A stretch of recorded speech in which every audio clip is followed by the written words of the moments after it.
Well, yes. Hit that like, everybody. We're getting started. Share the show. I feel needed more now than ever. My little show that could might finally have its day in the sun.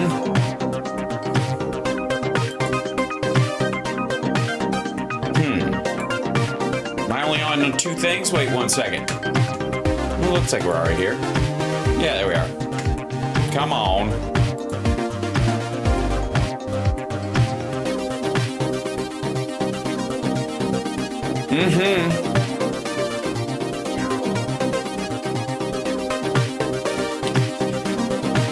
Well, if you see Kathy Griffin, Jamie, say hi.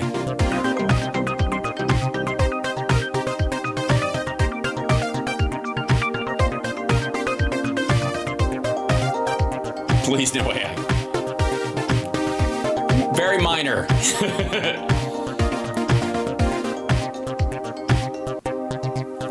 About to get started. Let me see if this works. Hold on 1 second.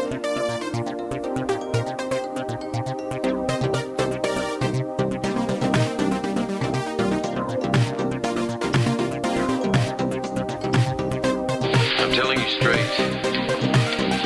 It's my way or the highway. So anybody wants to walk, do it now. I'd like to kick his ass just once.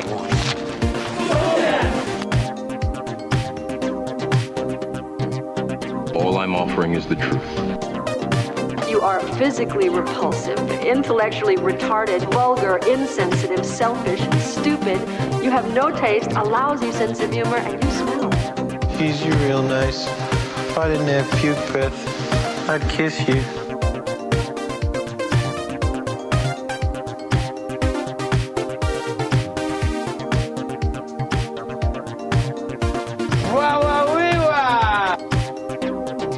Attention, you are now entering the demarcation area. No talking, no smoking. I am a HAL 9000 computer. I became operational at the HAL plant in Urbana, Illinois. Let's just get started. Welcome to the show, everybody. This is Hal Sparks Megaworldwide, the greatest live stream in the history of live streams. I am going to be with you as we all soldier through this, fighting the good fight, never giving up. Not at all. Nobody gets to make me stop being me. Doesn't work that way. So if you're a troll or a maggot, I got to tell you, thank you for being here. I know you're going to be very disappointed that there are no meltdowns and that I'm not feeling sorry for myself. There's no copium, whatever words you're throwing around out there. And by the way, I want you to know that everything is going to go very smoothly. As soon as Trump comes in, he's going to do. Don't let last time fool you. He's going to do everything right. And it's going to be no bumps, no ruffles. He's got the House and the Senate. So they're going to be able to do exactly what you want in exactly the way you want it. And there really isn't going to be any problems. It's going to be basically free.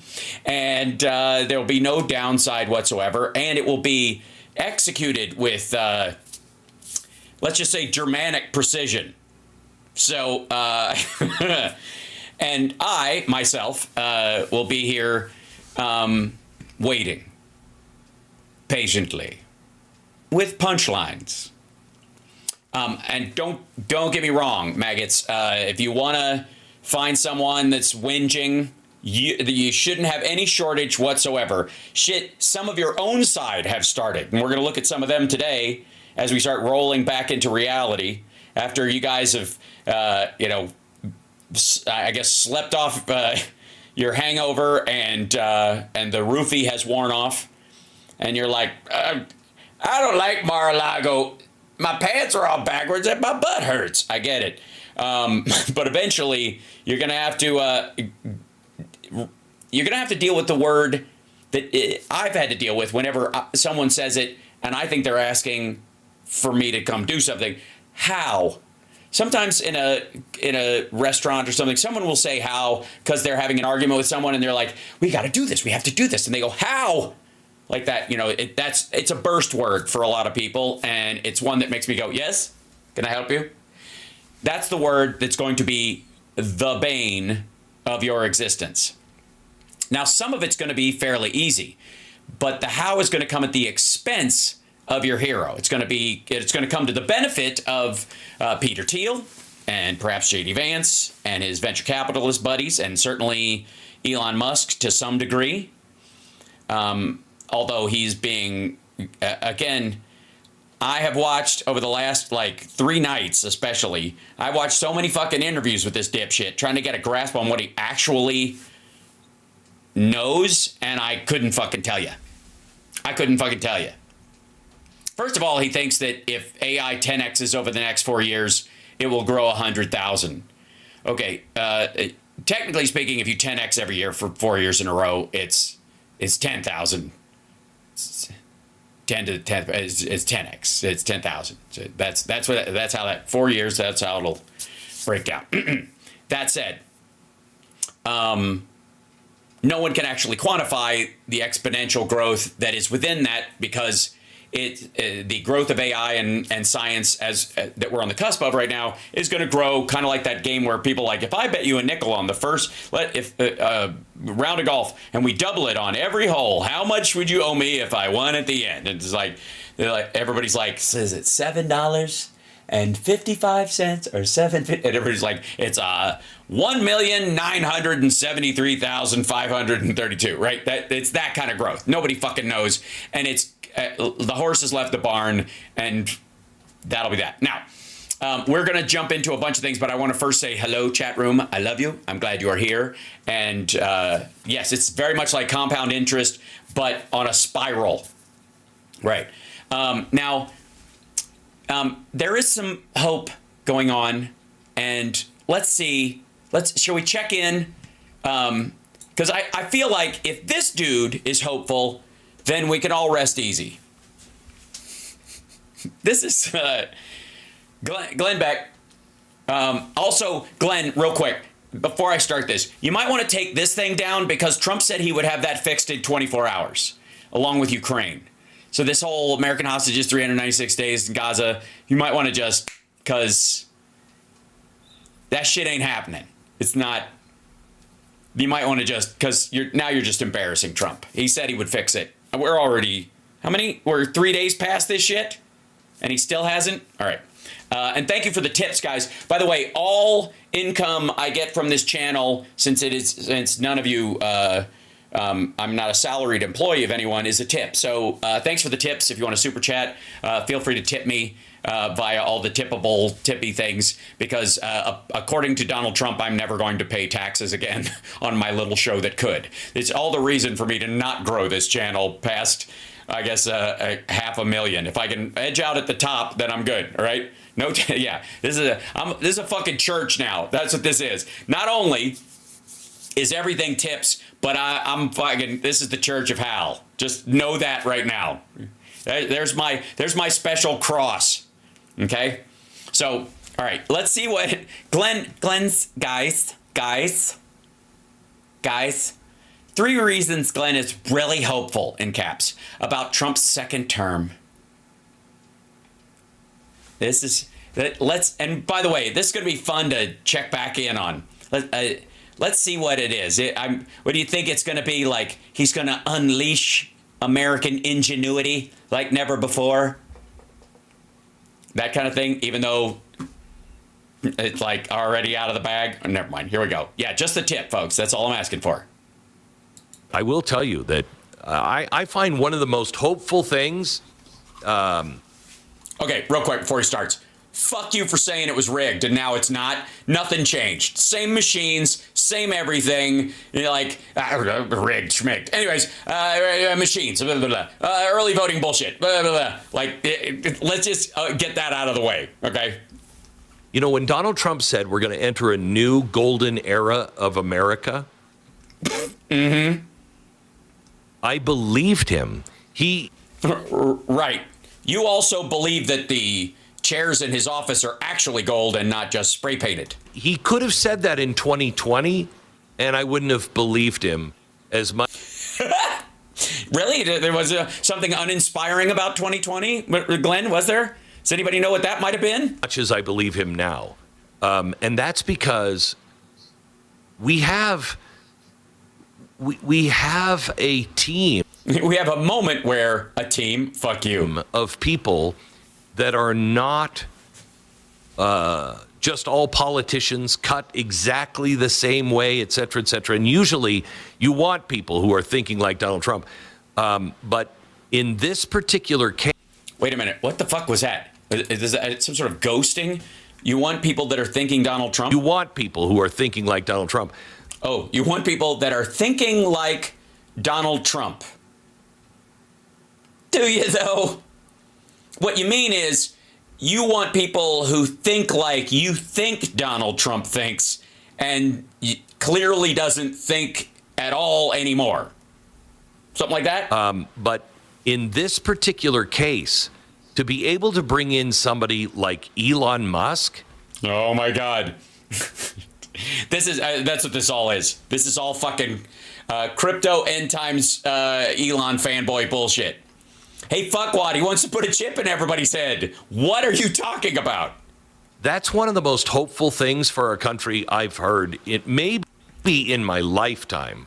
Yeah, it's not at all. He's going to be the South African Henry Kissinger. Because I know that guy can cut. I know that guy will find the waste in our government. And he's not a government guy. He's just a businessman. What are you talking about? None of his companies would exist without government money. None of them. You dumbass. And he's going to look and go, you don't need any of those people. Redundant. Get rid of it. Yeah, do that. Hey, Glenn, you might be onto something. So what do you think cutting the federal workforce does to cities all across the country? Instead of 10xing the quality of work that you're getting by adding technology to the people that work there and making the care and service they provide more efficient and more expanded to more Americans and easier to do, how about just fire those fucking people and replace them with a chat bot that calls people the N-word every so often because it's based on grok and go, well, I mean, you can't make an omelet without breaking some social norms. And what do you think that's going to do to the unemployment numbers? Dude, this asshole is going to be the Secretary of Automation.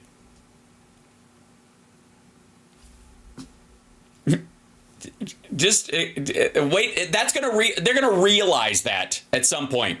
We're like, you don't even need half these fucking people. Okay, so you want to raise the unemployment rate by 50%. What do those people do, Glenn?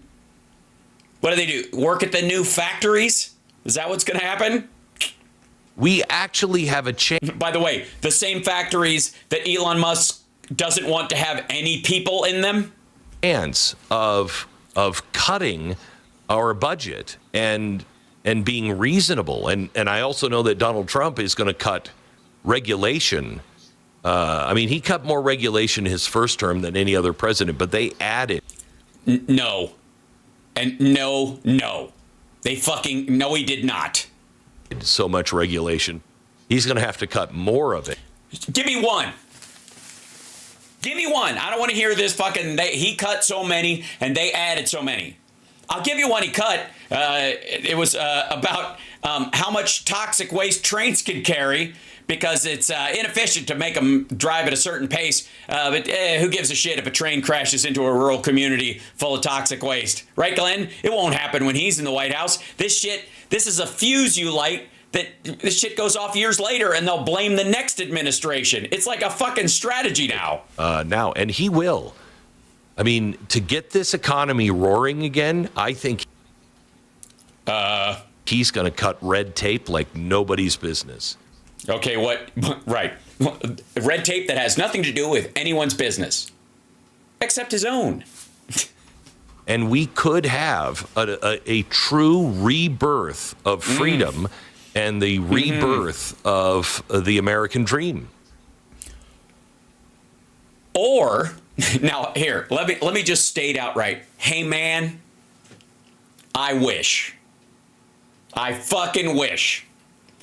However, there is no indication that any of that shit is going to happen, and he doesn't know what he's talking about, and you don't know what you're fucking talking about. Like, all he's going to do is let, like, the oligarch class off the fucking chain, and everybody in the middle class, unless it's, like, I don't know, fucking small UFC venues are fucked. And I find that really hopeful. I'm tired of thinking that my kids are, going to be struggling and, they're going to be, eating, paper dolls or whatever they have to eat because. What? Okay, asshole. What you're thinking of is crickets, right? The whole bullshit was they're not gonna let us have meat anymore, and we're all gonna be eating crickets, and by the way, have fun propping up furniture all over your fucking house with your dumbass books that turned out to be as full of shit as dear leader. Let me tell you something. There's a fucking warehouse. Yeah, paper dolls. I don't know what the fuck he's talking about either. It sounds like a fetish, but I guarantee there's a fucking warehouse room at the Blaze with just copies and copies and copies of Glenn Beck's book about the fucking Great Reset and how we're all fucked, right? Just maybe there's a paper doll in every one of them, and that's what it is. Like, he's afraid his kids were gonna have to eat his books. Even cannibalism, there's no more food left, so they have to eat paper dolls. I mean, I don't know what's coming, but... I don't know what's coming out of your fucking head. Wait, we reached cannibalism, so your choice is eat your relatives or eat a paper cut out of... What the fuck are you talking about?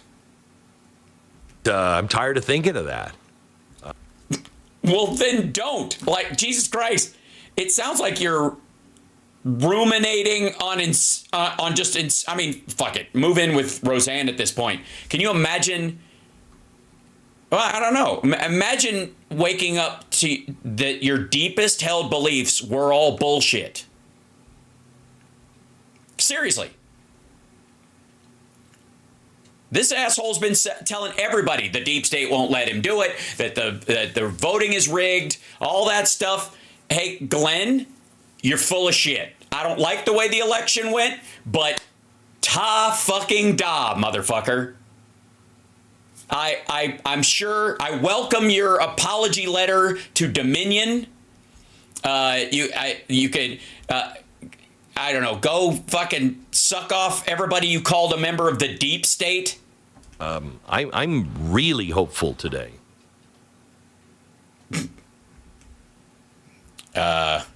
This I gotta say,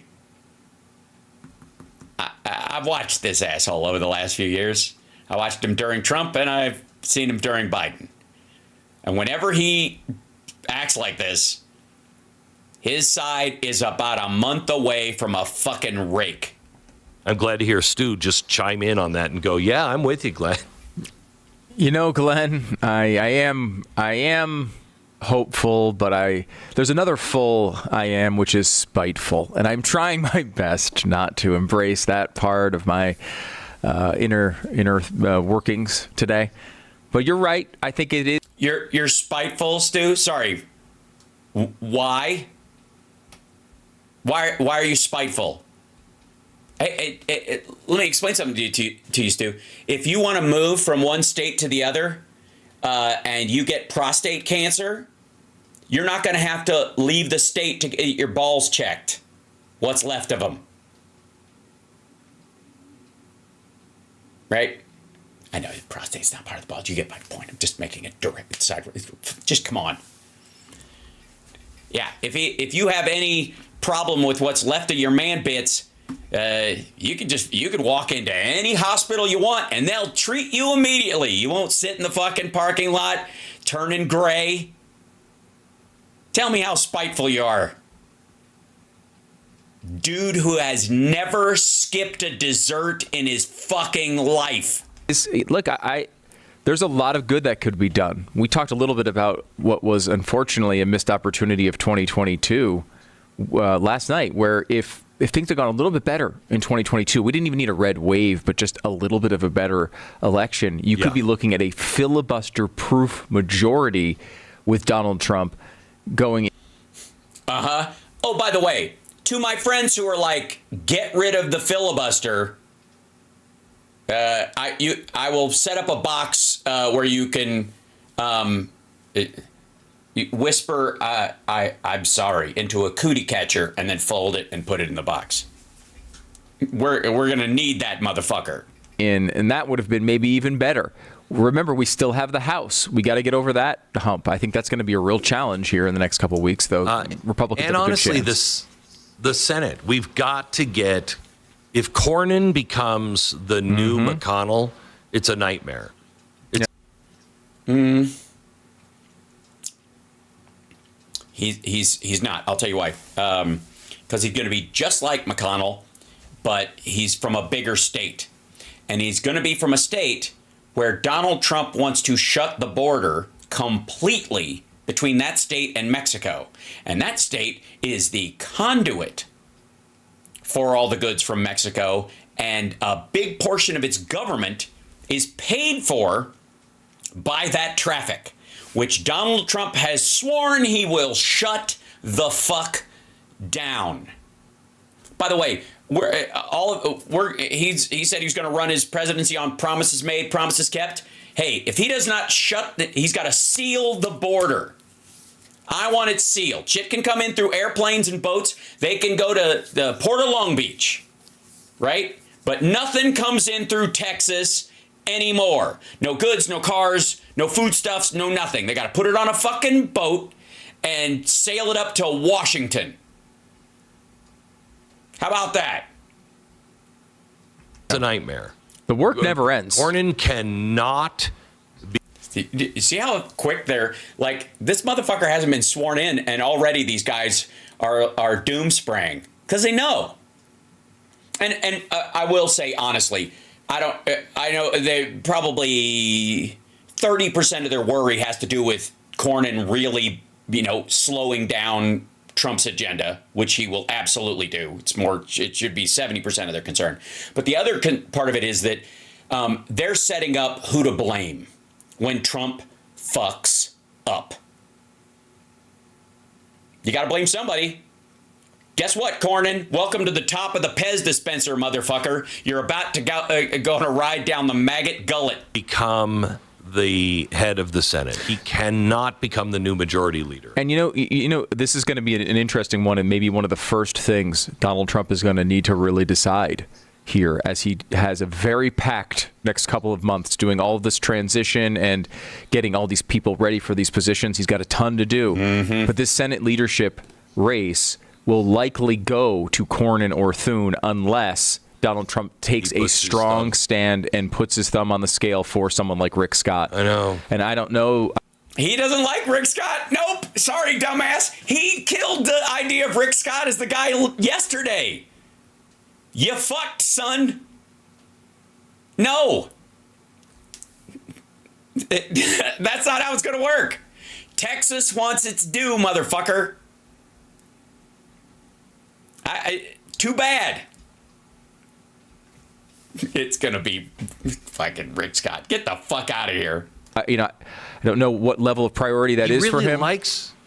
He really likes Rick Scott, though, doesn't he? No. I think they have a good relationship, yeah. No, they do not. If they did, you dumbasses would be talking about this in an entirely different tone of voice.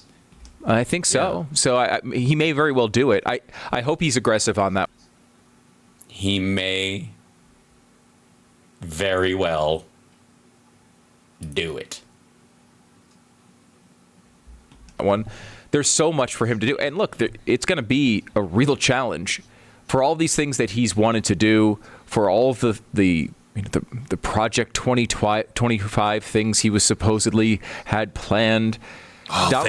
Which he does. Thank goodness we lied enough to make sure that nobody knows that his whole plan is Project 2025. Oh, do you remember when we said it was just a think tank white paper that the Heritage Foundation has produced? By the way, everyone around him from, in Don Jr.'s circle is going, yeah, Project 2025. I don't know what these fuckers are laughing about. This is the smile of a man whose fetish is a woman dying of septicemia. Used every year since like 1984. Oh, right. I mean, that was a real way to scam on that one. It worked so well. I mean, think of all the things they tried, Glenn. Just with Kamala. I mean, you had Project 2025, which he just the writer of it, the architect of it, he's going to put him in charge of the border. You had Trump as Hitler. You had in all fairness, Timu Hitler. And again, largely late stage 999 Pervitin spinal issue Hitler, not young Mein Kampf writer Hitler, political dissident, racist, with a gleam in his eye, like aging, like fat Elvis Hitler is really more where we were going with that. I just want to clarify. Full. You had J.D. Vance's weird, like all of. J.D. Vance is weird. He of course he's weird. But don't worry, Trump will not try to get him hung this time, I suppose, if he makes it. These things, these are all just cataclysmic failures. None of them did anything. They were all embarrassing failures. Right, but that doesn't mean they aren't true. Right? I mean, let me give you an example. Church attendance, way down. And there's been, in the United States, has been going down for quite some time.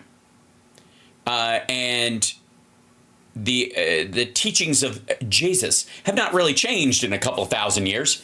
And the occasional side pitch that they might throw out there, whether it's we welcome everyone or we're a trad church, doesn't seem to matter.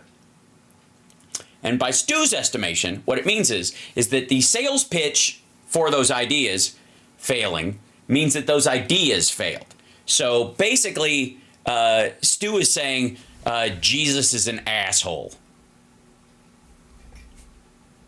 Over the weekend, I heard the worst on J.D. Vance, that he's going to inflict his mommy issues on all of us.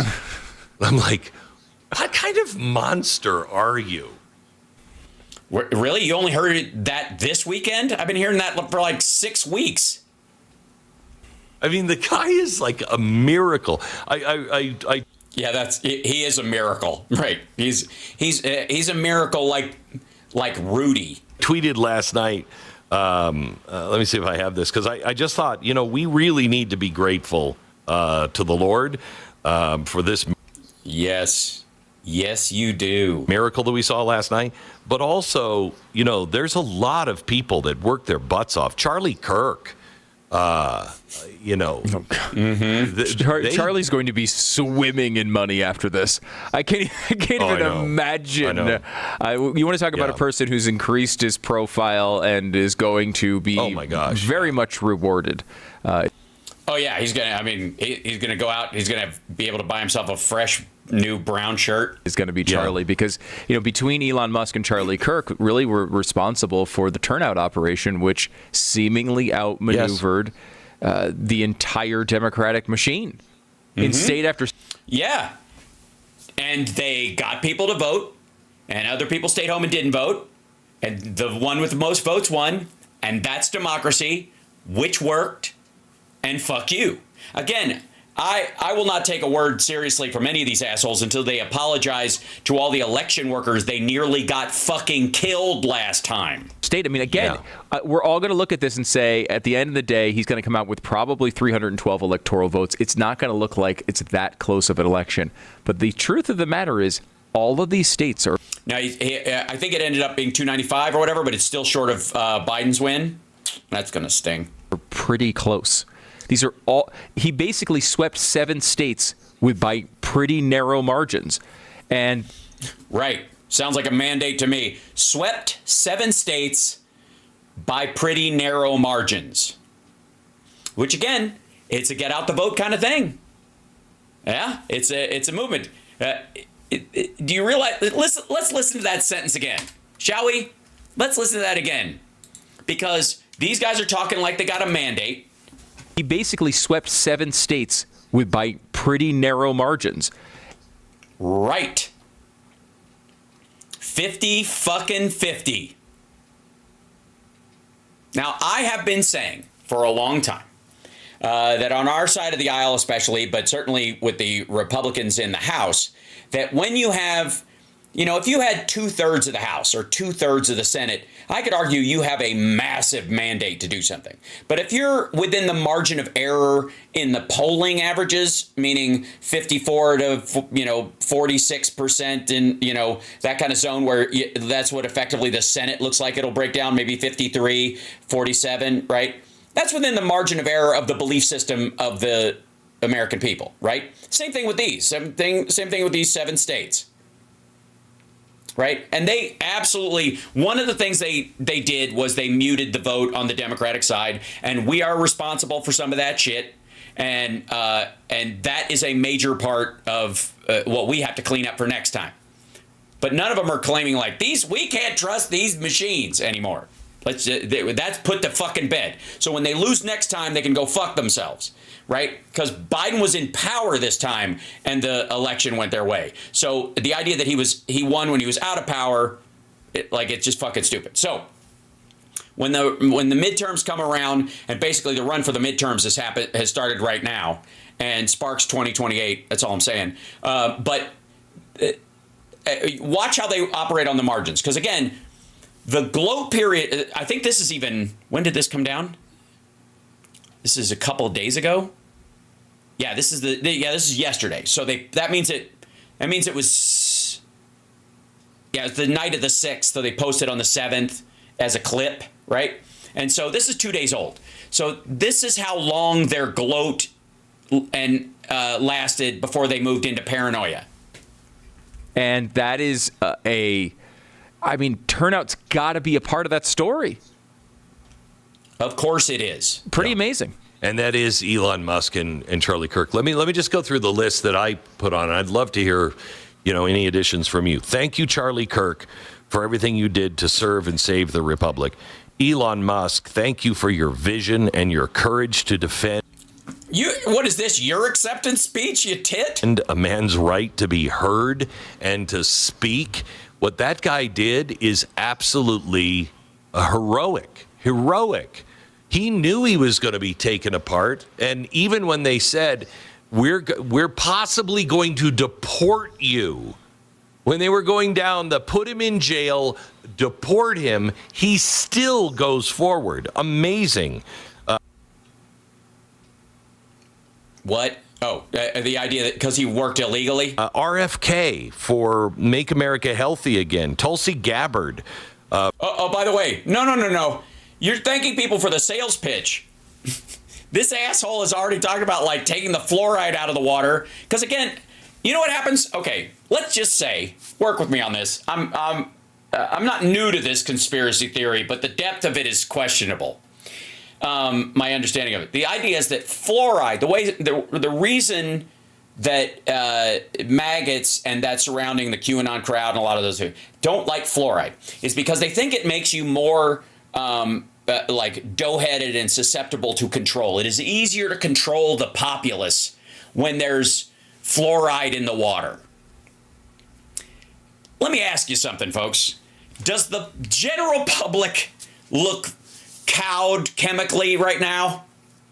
Now, if they are, and let's say maggots are walking in lockstep and they're like, fluoride makes you dumb, but it doesn't affect me. I love Trump because of good reasons. And then what happens when they take that out of the water? Yeah, totally, Dr. Strangelove. Let's say they take it out of the water and it was true. And all these people are like, oh my God, what the fuck happened to me? I voted for who? I couldn't have possibly. What was wrong with my brain? I believed this motherfucker? Right. For just her courage and her honesty and her willingness to be humble. Joe Rogan for putting the... Whoa. Hey, dude, if you're talking about the one woman in the stack, her willingness to be humble, to be penitent before God, a stake in the heart of the mainstream media. That thing's dead now. That's dead. And they're only going to make it worse. All they have to do is go, okay, wait a minute. Can we take a week here and just look at what did we do? What have we been doing that's not working?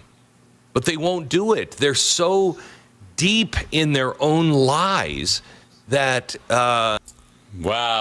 Pot kettle calling, line 2. Now, by the way, I would like to say for the record that I myself, with my buddy Rob Glenn, have had, and Liberal Dan this morning, have had conversations about linguistically, for example, how we could work with our messaging to make it a little bit better, because I think the ideas are good. That's not the issue. And sometimes we are our own worst enemy in that messaging thing. And it was used against us, and it was artificially propped up. But, certain people's messaging outweighed the actual belief system of the Democrats in general, that kind of stuff. But these guys aren't going to learn anything from this. Why are they complaining? They won. You are so hitting the nail on the head. Wait, hold on. Where is this? Hold on.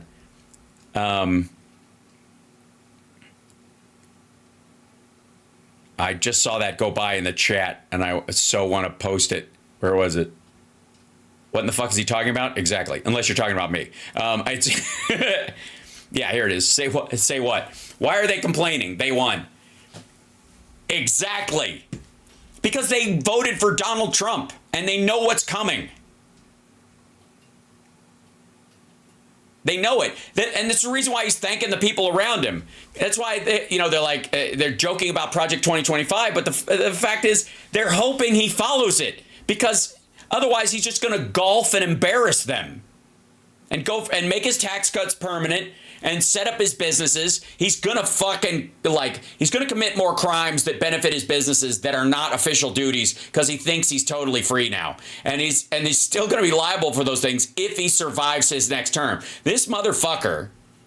And again, the reason they're worried about Cornyn and Thune is because those are the guys who are going to stop a nationwide abortion ban from getting through the Senate. Now, I believe the Democrats will filibuster it so it won't get to him. I have concerns that he will try to get around it in certain ways, especially with RFK Jr., who will, go after mifepristone, right? I think he will go after that and try to, through the FDA, try to control that drug, right? And there'll be lawsuits and that kind of stuff, and there'll be a stay, and we'll vacillate on that kind of shit. But that's what he's shooting for, okay? They won't be able to get that thing to his desk as long as there are any Democrats at all. But I gotta say, that's why they don't like Thune, and that's why they don't like Cornyn, and that's why they think anybody sensible running the fucking place will be doomed for them, is because they do want that. They do want a nationwide abortion ban to reach his desk, right? And it isn't going to. Right? But the worst part is that they're going to fucking try. And has RFK Jr. been chosen yet? No, and the thing is like, him telling him, like, I'm going to have him go wild on women's health or some bullshit is just crazy. Remember that, remember when when Reagan, I think it was it Clinton or Bush? Anyways, they made Schwarzenegger the exercise czar kind of thing, where they made him like the honorary title of somebody trying to get people to, get people to exercise, that kind of thing, and do the steroids and this type of things, this. Remember that? Okay. That's more than likely what Trump's going to do with RFK Jr. The idea, though, is what he would be confirmed for. It was Bush. Thank you. Because I think he did it a bunch of times. But the point is, they're going to make this kind of role for RFK Jr. He's not going to head the FDA. I don't think. I mean, anything's possible because these people are fucking dumb.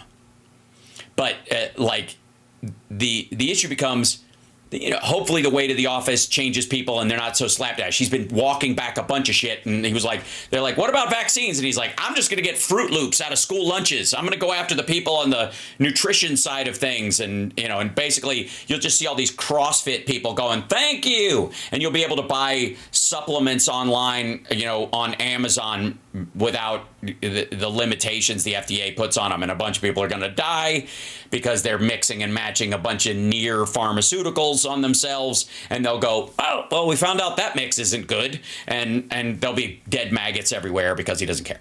That's it. I'm just saying. By the way, yeah, get your flu shot and make sure you're up on your vaccines, because these people are not going to give a fuck. If your kid, make sure your kid has a measles vaccine, whooping cough, all that stuff. Like, that's going to be crucial going forward, because you cannot rely on like herd immunity on any of that shit. You just won't. Yeah.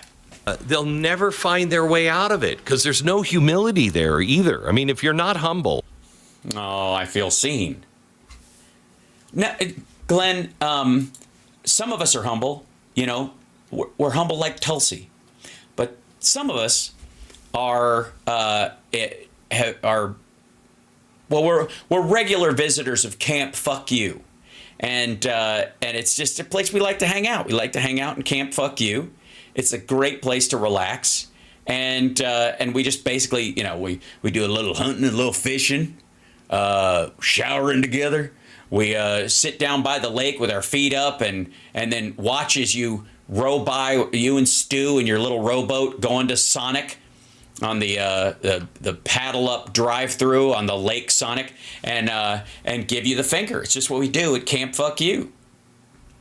You're never going to fix it, which reminds me. Let's make sure we are humble. Yes. Let us take a moment to be humble. It's very difficult for us when you're paragons of virility and intelligence like Glenn and Stu. It's difficult to be humble. Lord, it is so hard. Tell me about it. Shit.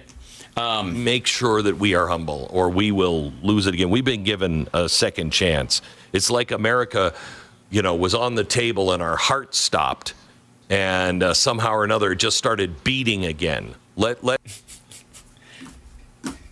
Great analogy. Have you ever thought of writing a book? Oh, sorry, you've got a whole barn full of them right now. But hey, it's going to be a cold winter, so I don't know. Let's stay away from some of the fatty foods for a while. Maybe get some exercise.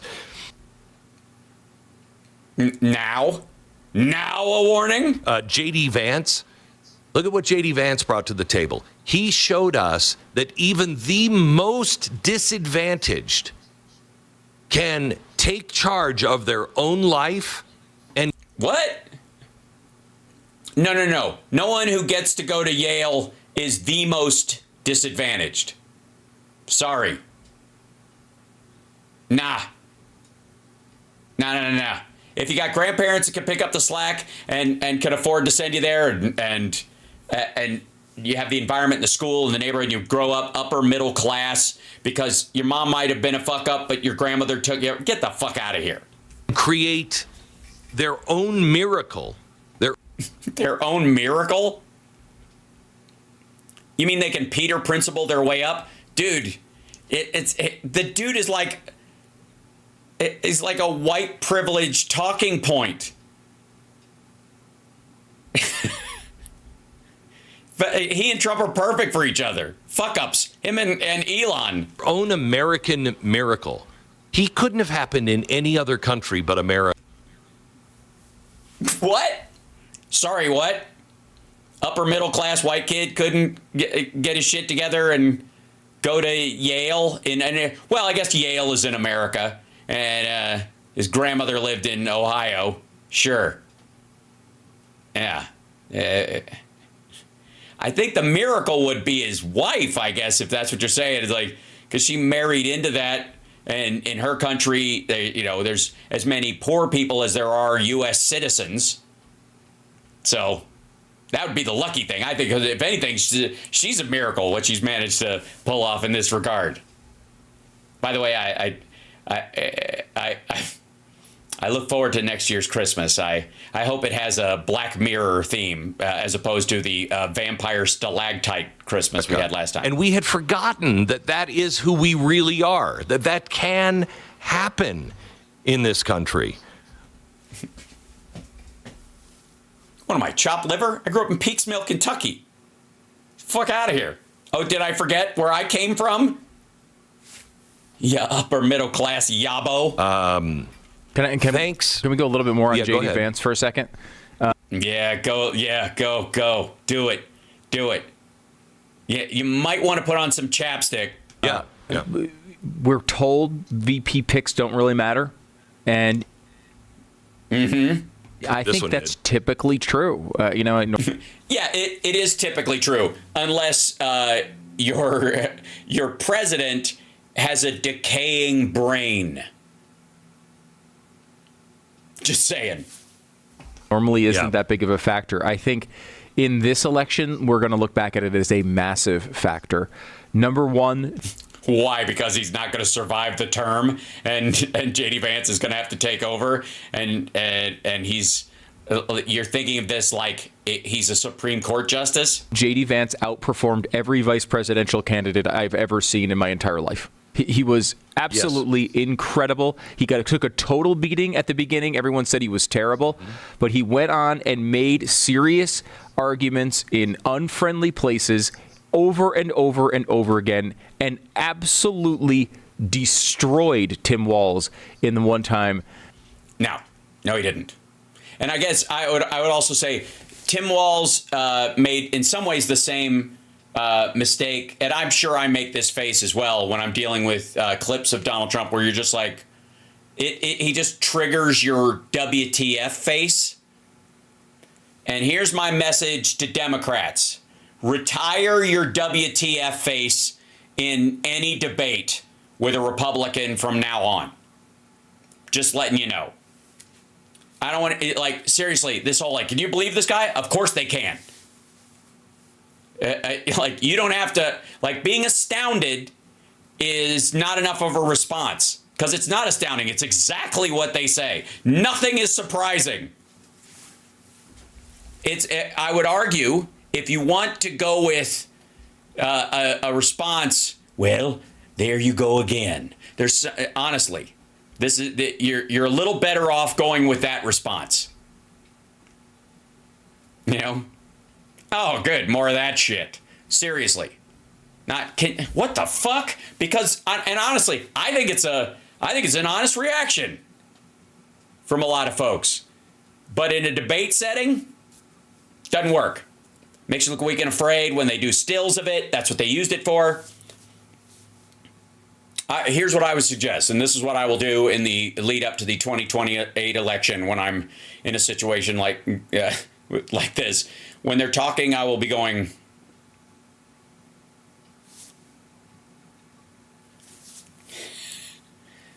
that's what you do. I'm just saying, do that. Eye rolls, eyebrows. This one will work great. And while they're talking, if you know the camera's not on you, I wouldn't mind if you went like this. I'm crushing your head. No. Yeah. How'd you see what Jerome Powell said? Yeah, he's going to stay in no matter what. That they were debating each other directly.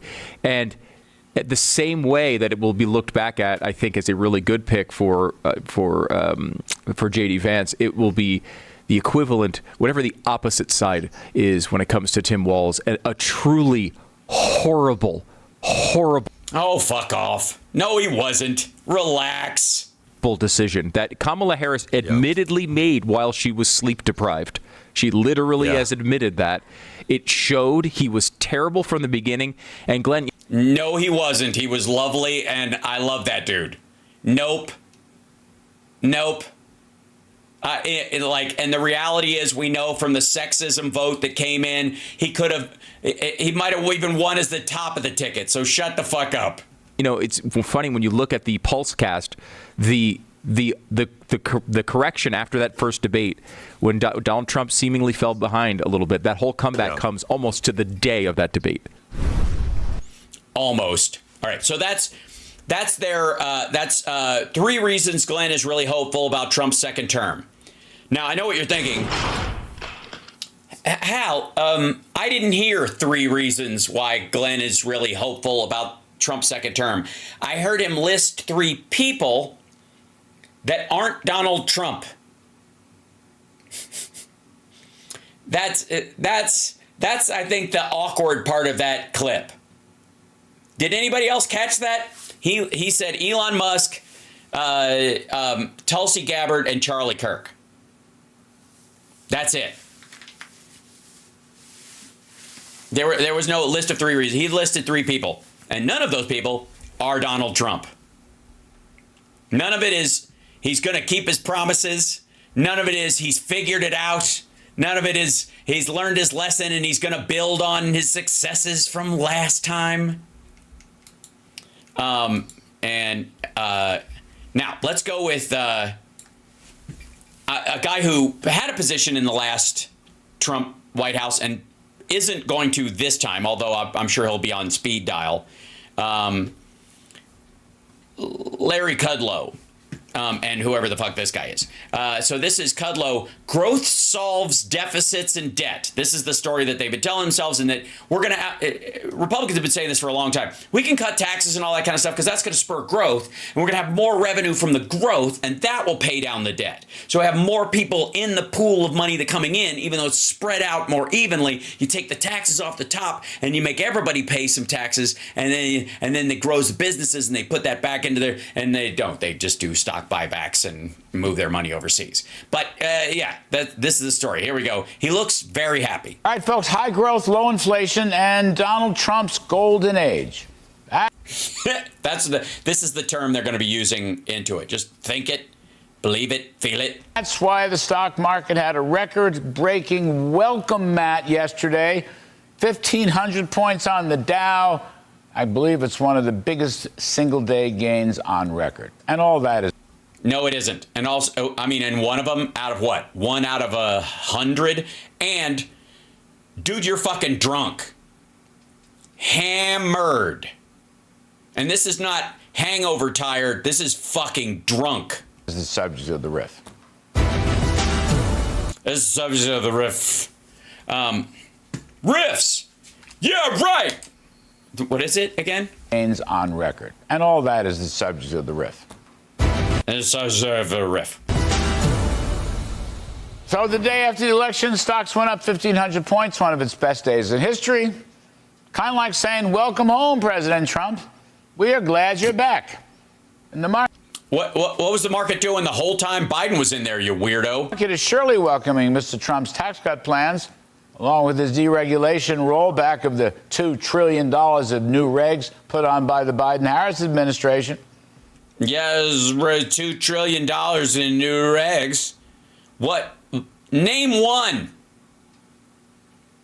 What are you talking about?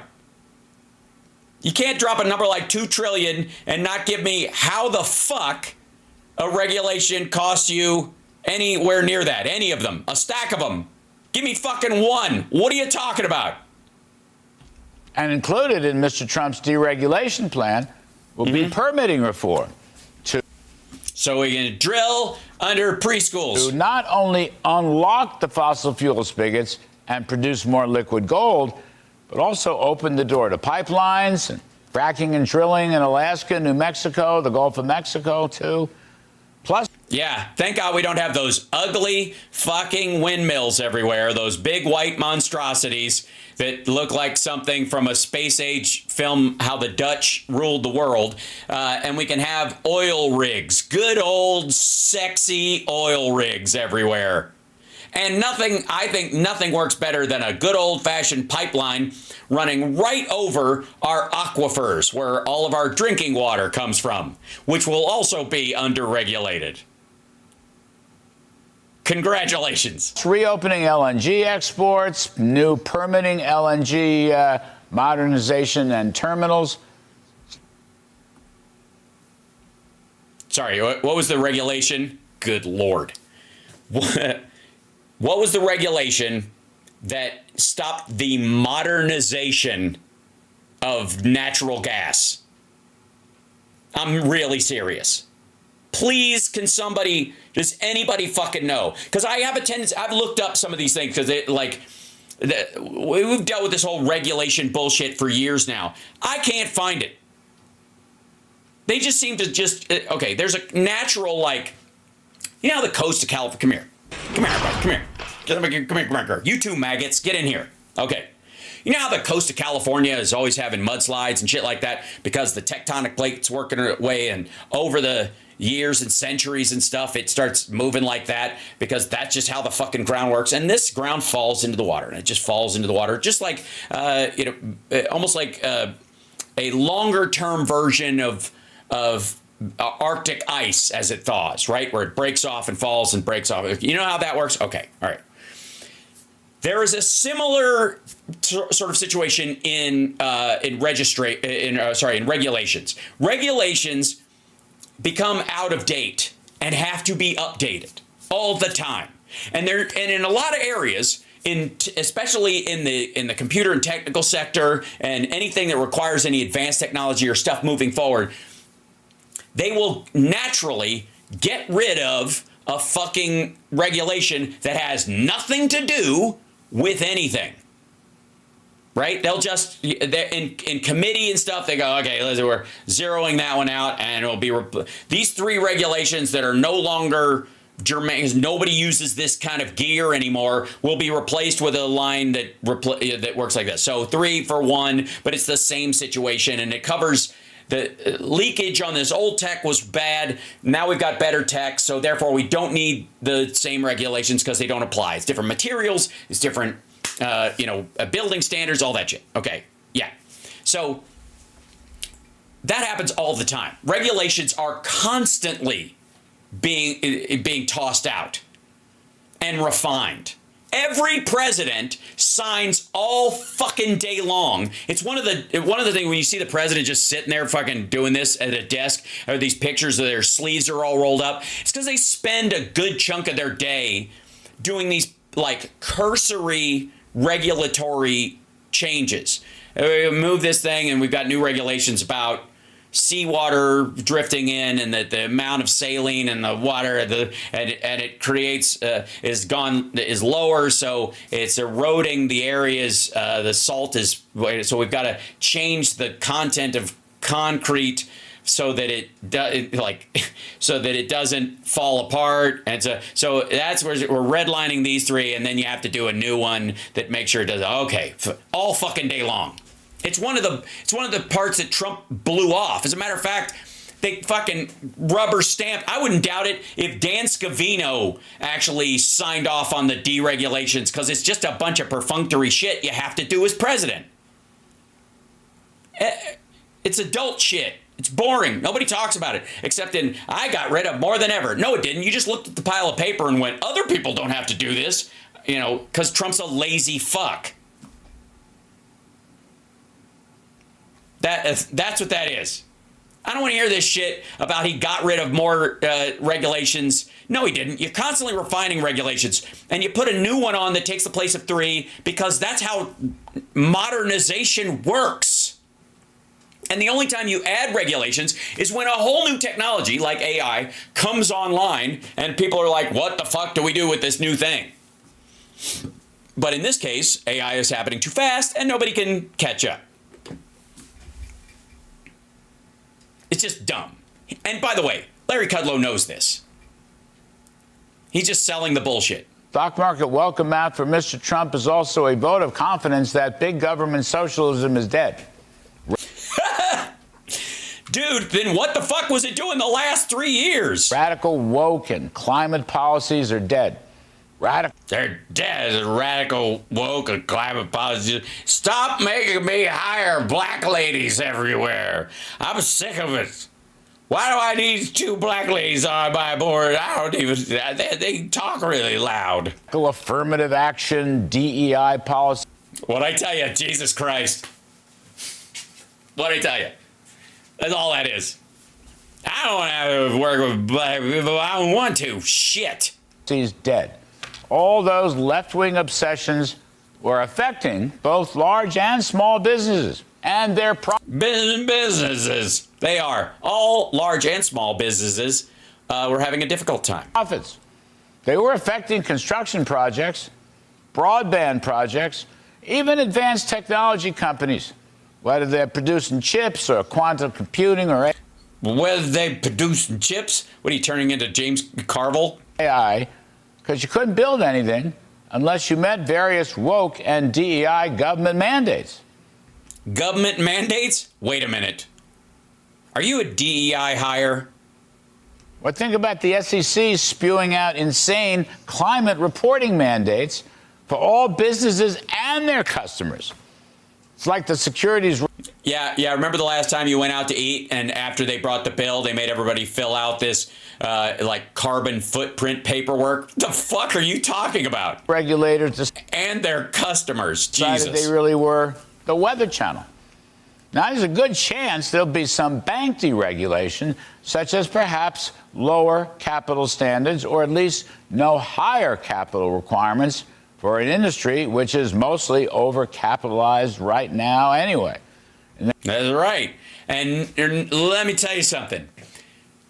Nothing went wrong when we lowered the cap standards leading up to 2008. In the second term of the Bush administration, one of the coolest thing we did was while Dick Cheney was taking a nap and George was avoiding cows on his ranch, we all went into the basement and we lowered the cap standards, how much how much money they have to have on hand in case something happens.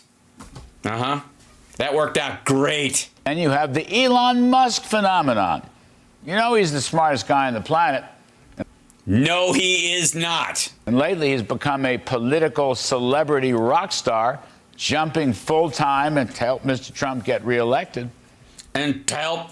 Elon's already working with the Trump Transition Committee to pull out roughly $2 trillion of wasteful and unnecessary federal spending. Right, because the government should be a profit-making industry and not something that guarantees the health, safety, and well-being of Americans. In order to slam the brakes on budget deficit spending and debt creation. Let me guess, it's going to start with supporting anything that Russia doesn't like. Crazy programs like the COVID Act of 2021, the various chips and infrastructure bailout bills, the misnamed inflation. Sorry. One moment. The fuck? Hi, chat room.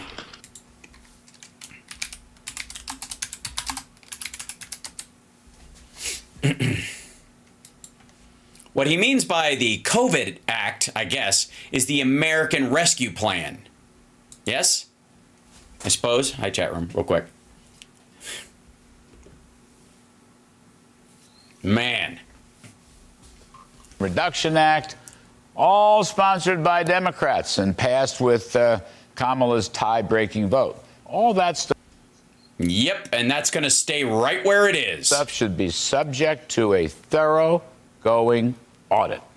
And have fun, motherfucker. You know what you're going to find? Let me tell you what you're going to find. You're going to find that an outsized amount of that money went to red states. That's what you're going to find. Because Biden, and I think rightly so, was trying to help the hardest hit and worst off people in the United States, and they're all in red states. So pull it. Pull those parts. Pull the parts that have the worst return on those investments. Because let me tell you where they're all going to be. Alabama, Louisiana, Georgia, Mississippi, Arkansas, Missouri. And you get those senators to go back to their state and go, look, we're just doing our part to lower the deficit. It's Elon's world and we're all just living in it. Meanwhile, many of those programs have been authorized by the Democratic Congress. Now, somebody was saying Mike Johnson said the CHIPS Act is on the table. It is not. He misheard it, and there's no fucking way they get rid of it. There's too many red districts that benefit from it. Arizona alone, like, he's not going to do it. He's gonna fuck. He's not. Not only is Trump not gonna rescind the CHIPS Act, he'll be at the fucking ribbon cutting of the fabs that they build in these places and going, this is the new techno America. Elon has given me a tour and showing me how all these bing bong shoom, how it all works. And then I'm gonna sit in my chair and then yes, I'm golfing. Like that I guarantee it. But the money hadn't even been spent. In part because the government is so inept, and in part because of the crazy DEI regulations. Anyway. Yeah, right. So let me get this straight. Rural broadband, which has to be like, you got to find licensing people, they got to pass these things, they got to put bids in all these red states. The only reason that shit's not going in is not because it's really fucking difficult to get broadband out in the fucking sticks. It's because you have to hire more like Hispanic ladies who are lesbians with blue hair. Is that what it is? That's what you think? You have to check some boxes? Get the fuck out of here. Unspent funds should be rescinded. Now it put a big clamp on federal spending. Yeah, well, no, it wouldn't, because it hadn't been spent yet, you dumb motherfucker. How do you get a refund on money ain't spent yet? What are you doing? The ever-loving fuck. We just rescind all that unspent money to help with the spending. Oh, fuck. Do you hear this, asshole? Fuck me. Meanwhile, the extended business tax cuts, and let's not forget a lower 15% corporate tax rate for domestic products. Well, that's going to increase economic and real estate, mainly. Economic growth and job creation. Yeah, that's totally. Yep, 15%. It's gonna 10x job growth, especially in the tech sectors that Elon is working in, where he's trying to eliminate every human in the chain he can. Which will move the GDP needle to maybe 3 to 4%. Yeah, and it won't involve any people. But yeah, productivity goes through the roof, and so does unemployment. It'll be the greatest parallel in history. And that will be producing plenty of additional revenues from folks who have new incentives to work and invest. And all. Sorry, work where? Especially in these red states where he's cutting the federal workforce, so they will be competing against, I guess, everybody who used to work for the federal government in every state. They're going to cut, 15% of the workforce. What do you think? What's the layoff rate? He's basically, Elon's going to make cut suggestions like he did with fucking Twitter. It's going to run on a skeleton crew. Everything can be done with AI. And it's going to be Grok. Because what would be wrong with pouring all of our government secrets into his AI? Brilliant. All that will lower the budget deficits even more. No, it won't. Because you're going to have millions of people out of work. And what are those people going to do? Besides, I suppose, rise up. Growth solves deficits and debt. Wouldn't it depend on what that growth was and where it happened and who it benefited? Some on Wall Street continue to worry about how tariffs will be inflationary. But look, Mr. Trump in his first term slammed China with huge tariffs on the indictment of unfair trading practices and intellectual property theft. Yeah. He did like 3 things. He didn't do a blanket one on every fucking thing, you weirdo. There was virtually no inflation. You know why there was virtually no inflation? Because we all paid it in taxes, you dumb motherfucker. He used taxpayer money to pay the farmers. Good Lord. Get this right. In his first term, Mr. Trump slashed taxes, curbed regulations, and protected America from unfair trading practices. But he couldn't get a piece of fucking legislation like the CHIPS Act passed? Maybe he just doesn't give a fuck. Also, no. And the overall consumer price index increased only 7% for 4 years. That was... Yeah. What happened in that fourth year, Lair? 1.4% at an annual rate. Biden-Harris, on the other hand, it did keep the Trump tariffs in place, but... Right, and apparently what did they do? Stop working? Oh, wait, the whole world fucking shut down, and they had to clean it up. They spent their way into Kingdom Come. Okay, first of all, Trump added a third to a third of our national debt during his time in office, before fucking COVID. Eat shit. Secondly, the cost of rebuilding the roof on your house is not just after a hurricane or a tornado, is not just that singular cost. It's also the elimination of the cost of not having a fucking roof the next time it rains. Produced record deficits and debt. They opened the floodgates to illegal immigration.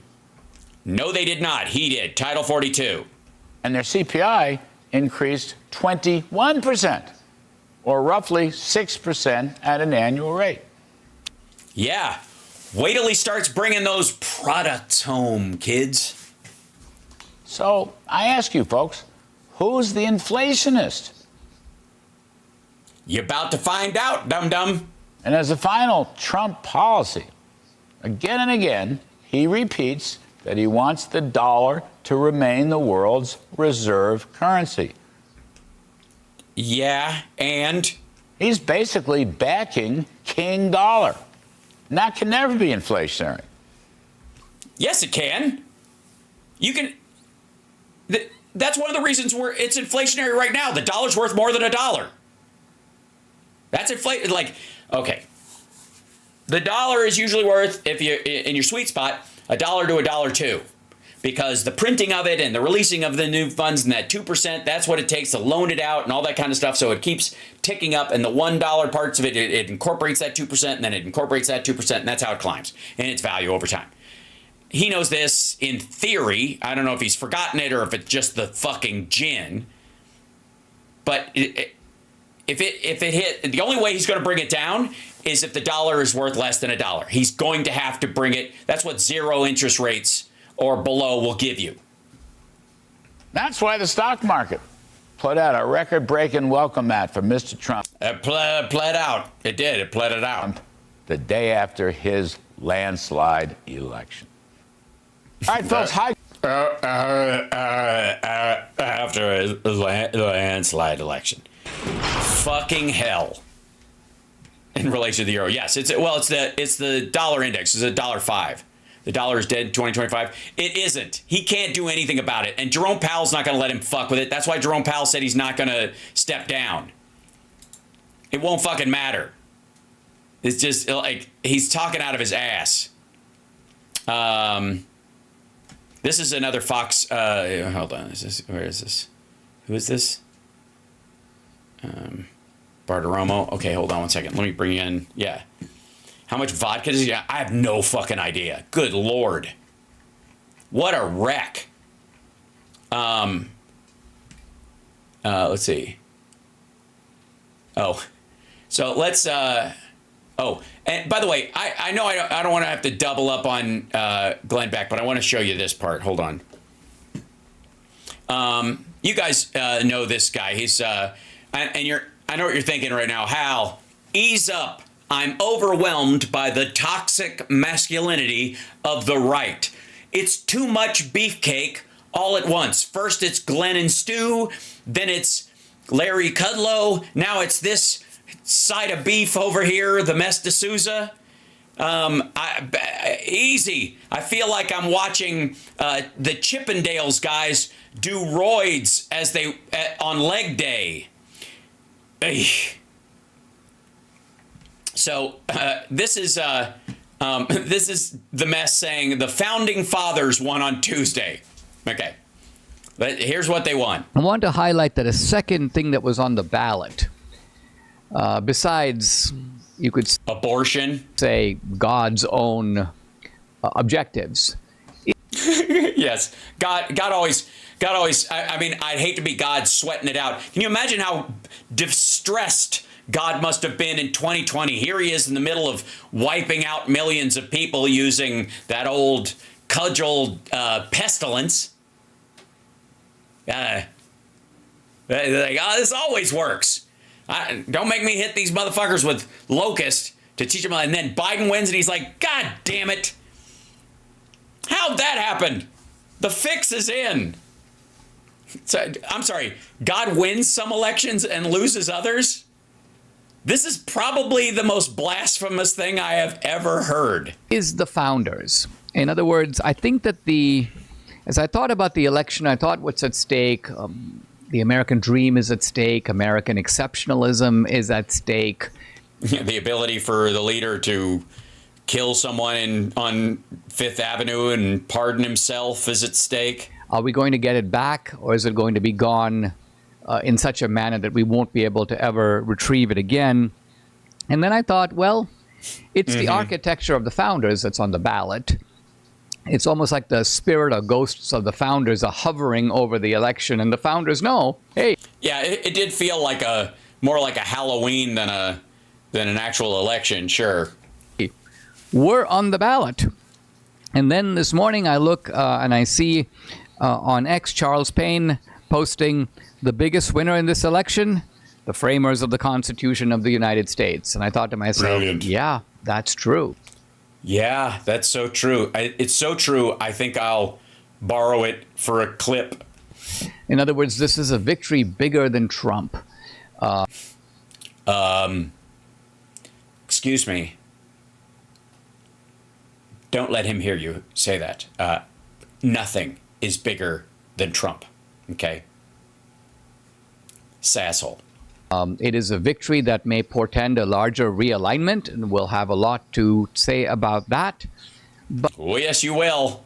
But beyond that, it is a victory for the peculiar arrangements of our constitutional republic. And if that seems a little bit grandiose, no,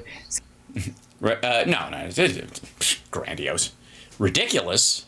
Seems to mirror the Democrats who say, well, democracy's on the ballot, the Constitution's on the ballot. Yeah, it does.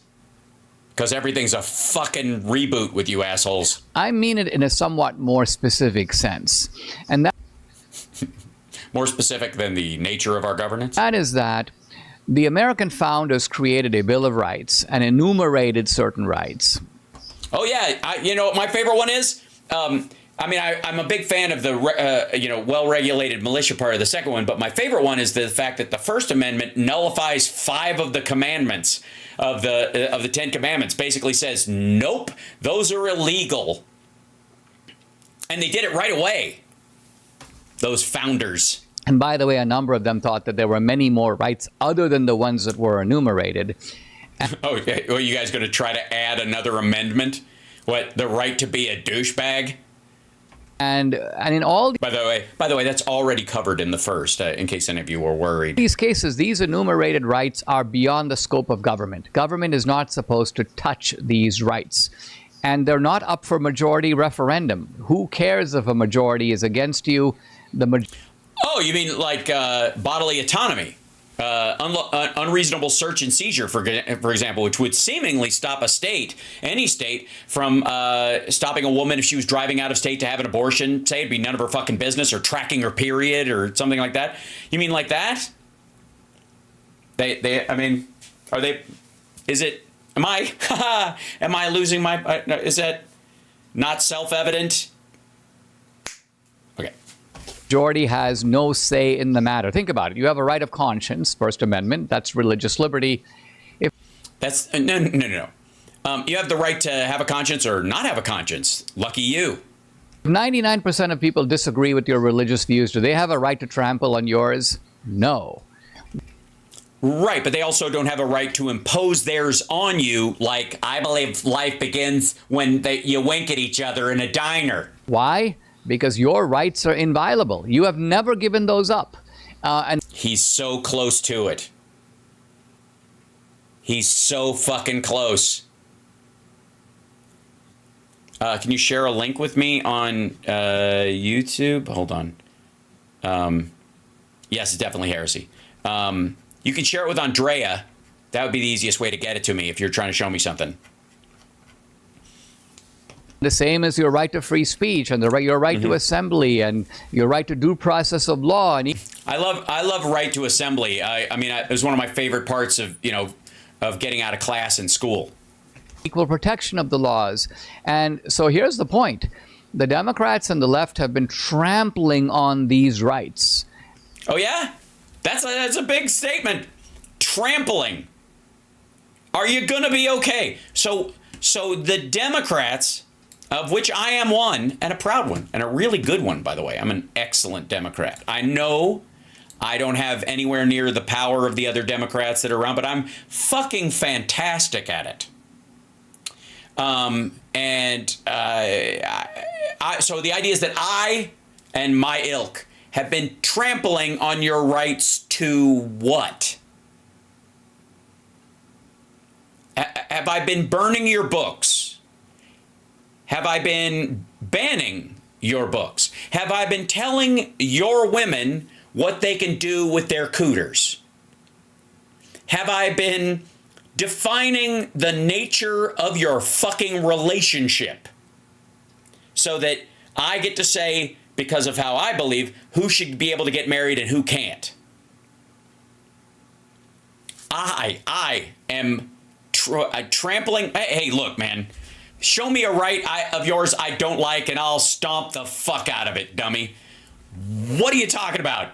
Oh, you mean, I know what you mean. You mean that part during COVID where all public gatherings were temporarily banned under Trump so that old people specifically wouldn't die, and that meant meeting in church halls because they were fucking petri dishes to wipe out what was an increasingly aging population in Christian churches and basically cut the entire number of Christians in the country in fucking half if they allowed it. While Jesus, by the way, said, don't pray in public.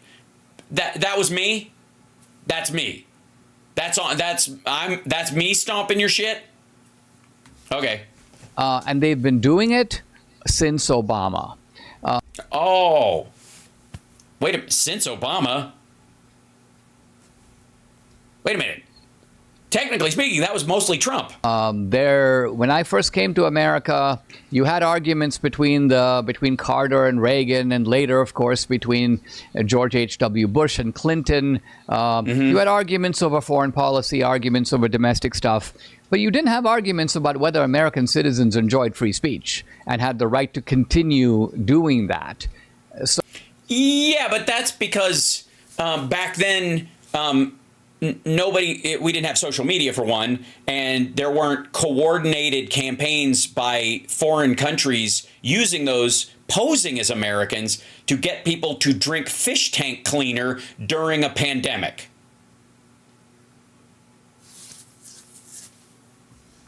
So, in this sense, the basic protections of our Constitution. Again, notice there's no citing of a single example. This is so fucking consistent.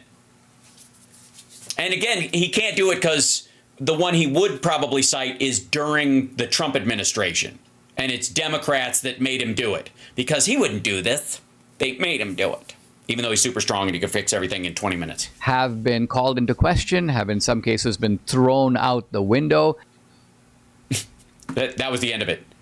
Sorry, called into question and thrown out. Wait, back the fuck up. That. So, in this sense, the basic protections of our Constitution have been called into question, have in some cases been thrown out the window. I want to highlight. Okay, that's where he ends the video. I mean, it's horseshit. That's where he ends the fucking video. That's his clip. Thrown out the window and scene. Not only are these guys full of shit, but they're lazily full of shit. If the fetus is a human being, how come the census doesn't count him? Oh, wait till Republicans lose millions of undocumented people that were counted in the census for their state under false pretenses and start losing congressional seats. You want to talk about a squeal fest when that shit happens? So, Dinesh is now on the. I don't know. His studio reminds you of an office lobby. It does look like a chiropractor's office or something like that. Let me bring something else up today, and then by the way, hit the like, share the show, etc., etc., etc. This is here you go. This is Fox News alert. Shots fired. Now I would like to say, if I may, this one's shots fired. I wouldn't use that phrase when with regard to Trump in this election. Fed Chair Powell almost dares Trump to come after him. That's the thing. Well, you saw it here, folks. Shots fired at the FOMC yesterday, the Q&A session. And I have to say, Powell, when he strutted at the podium, he had that swagger. It was pointed to one person. That person wasn't in the room, but his shadow was. And finally, I was hoping that maybe... Sorry, his shadow was? So your analogy is Trump has cast a shadow over the Fed. I guess it's they like the idea that he's an imposing prick. So it turned out to be the most explosive question was the first, but it did come up. Take a listen. Some of the president-elect's advisors have suggested that you should resign. If he asked you to leave, would you go? No. Can you follow up on, do you think that legally you're not required to leave? No. Bam! Did I say shots fired? Powell almost daring President-elect Trump to come after him or any of the members of the Federal Reserve. Now, we know. Also, no, he just answered it. Like, that's the answer. He's not going to step down. It's his fucking job. No, I think he's got, what has he got, another 5 years? Hold on. Powell, let's see what Powell's term is. Jerome Powell term. Maybe, I guess he could stick around forever. I don't think he has one. Let's see. Trump appears set to keep Fed chair on until his term ends in 2026. That's it. So he's got 2 years. Would Fed Chair Jerome Powell resign if he said no? He's got 2 years left. He's not going anywhere. Get out of here. Recently, Trump has already said that he doesn't want to fire Jay Powell, but he does believe the executive branch should have a seat at the table when it comes to monetary they should not.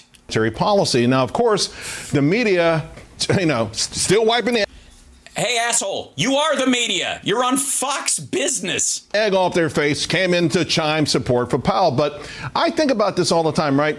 Independent Fed. None of that's in. Sorry, is your camera person having a stroke? What happened? Did he fall over and just like his hand was on the on the Zoom and he just I don't know if you guys saw that. Hold on, back this up. For Powell, but I think about this all the time, right? Independent Fed. None of that's in the Constitution. Sorry. Hey, the National Bureau of Economic. Seriously, honest to God, I think he the camera guy passed out. Somebody ran over and went, "Oh shit, you okay, Gary?" Move it back to position. There you go. Research, stamping business cycles, where'd that come from? And now we're talking about Basel III, right? The rest of the world holding American banks hostages. I want to bring in First Trust Advisors Chief Economist Brian Westbury, because he's also an amazing student of history. And I just got to get your thoughts on the... Let me guess. This amazing student of history is going to leave out the fact that we just went through a pandemic. And he's going to judge monetary policy and the inflation rate and all that shit based on, well, in 1982, when we had a similar situation, when you got too much money in circulation, you get these kind of things. What pandemic? Get the fuck out of here. Federal Reserve. And if this motherfucker doesn't bring up the tuberculosis epidemic or the Spanish flu, I'm out. Potential dust-up between Trump and Powell. Yeah, I mean, it's happened before, Charles, and but the only way really to get rid of a Fed chair is the way they got rid of Volcker, and that is Reagan slowly put people on the Fed, and they eventually had a mutiny against him. He lost the vote, and then after that happened. By the way, everybody in Trump world, including this fucker, are Volckerites. They're people who believe that, that the way you raise inflation and you're always fighting against employment, you got to, unemployment needs to go up before you can bring down the interest rate, all that shit. That's what Volcker believed. And they all cite the shit out of Volcker, including this, like he brings him right up. Motherfucker, Volcker never dealt with a pandemic, you weirdo. happens, you kind of have to quit. You know, you're the captain of the ship and nobody wants to listen to you, so you quit. Yeah. Okay? Who's he going to put on the Fed board that's going to tell Powell to take a fucking powder? By the way, I think Powell should have started lowering, interest rates way earlier. If he had, it would have been a better election, clearly, for both Biden and Harris. But he didn't. He's the Merrick Garland of the Fed. Trump is lucky to have him. You can't force him out. Right. I do worry that politicians, when you let politicians get control of monetary policy. Yeah, bearing the lead. He's against it. He's saying, Trump, leave this motherfucker alone. You don't know what you're talking about. They're way more likely to keep it too easy. Right. Now, and so that's how you get inflation. And today, the embers of inflation, they're not out. And we have to be really careful. If we cut rates too much, if we start The only person saving America from like the most fucked inflation until those tariffs go into effect, which will do it, is Jerome Powell. He's the only person between Trump and the inflation lever. Doing quantitative easing again, inflation will pop right back up. Nah. All right, tell that to have Charles Payne call Trump and tell him that right now. Because they're going to tell you to go fuck yourself. Trump thinks we need negative interest rates so that the Fed pays you to borrow money. You know why? So he can pay off all of his debts next year at the expense of the United States. And everything crashes. His buddies all have cash on hand, like Elon Musk. They buy the dip, and then they reverse the process. And while the rest of us climb out of the hole because our lives depend on it, they buy this. They just watch stocks reclimb. And that worries me. And I think to that point, though, Brian, I want to pick up on that because even without any executive branch pressure, our central bank has had this magical toolbox, and they created all of these different things, right? They created quantitative easing and all of these things. More or less, they put trillions of dollars into an economy, and they've always come to the rescue of it, sometimes when it didn't need it. Where's account? Whoa, I don't give a fuck. Sometimes when it didn't need it, shut the fuck up. We're coming out of a pandemic that shut the world down, dummy. This is exactly what they fucking do. They just pretend COVID never happened. They want to memory hole the whole fucking thing. And it worked. It worked.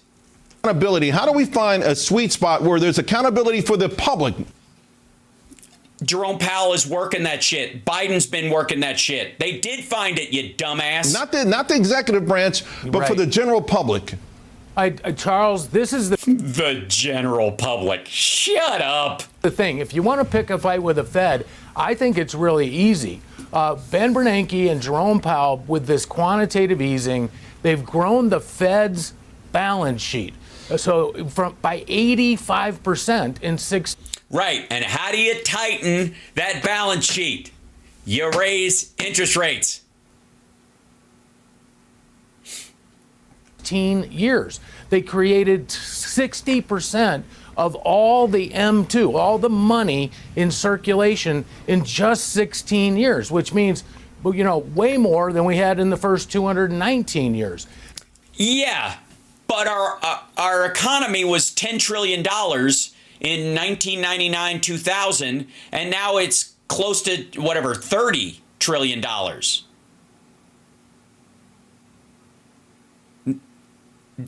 We also, I don't know if you noticed this, people didn't even have fucking home computers by and large until the early to mid 90s. They've increased their power. They've increased their staff. I mean, people don't understand this.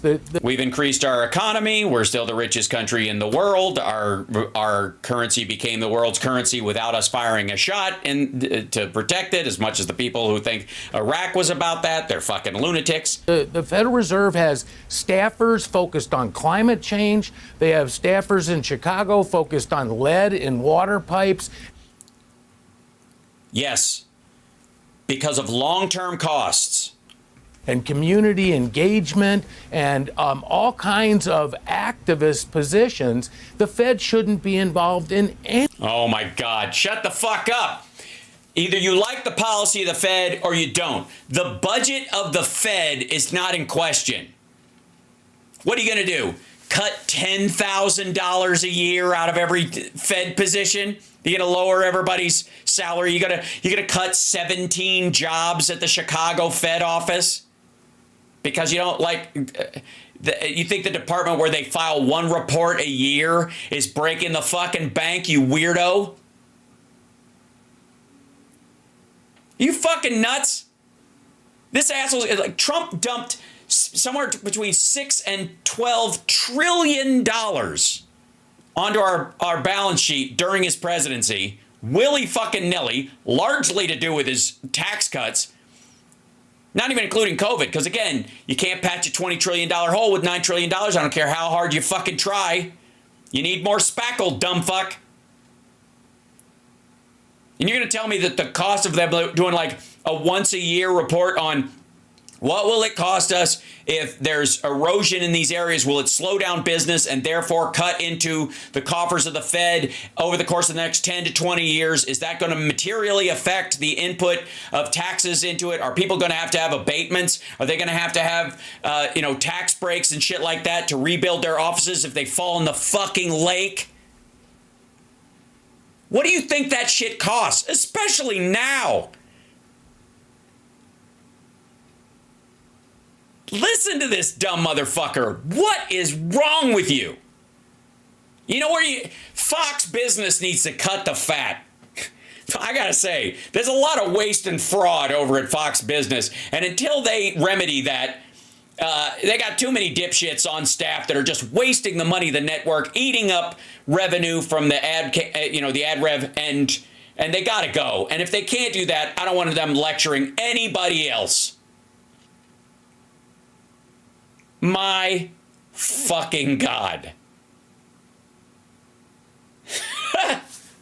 And by the way, I, Hal Sparks, comedian with no college degree, will gladly go on any of these Fox Business shows and debate the shit out of these morons. And I'll even hold back on my big boy words so that they don't have to bleep me. Of that. Right. And not only that, they created the highest inflation in 40 years. They haven't. No, they did not. Really been blamed for it. That's because they didn't do it, you dumb motherfucker. We had a pandemic. Should be. We need to take. Wait a minute.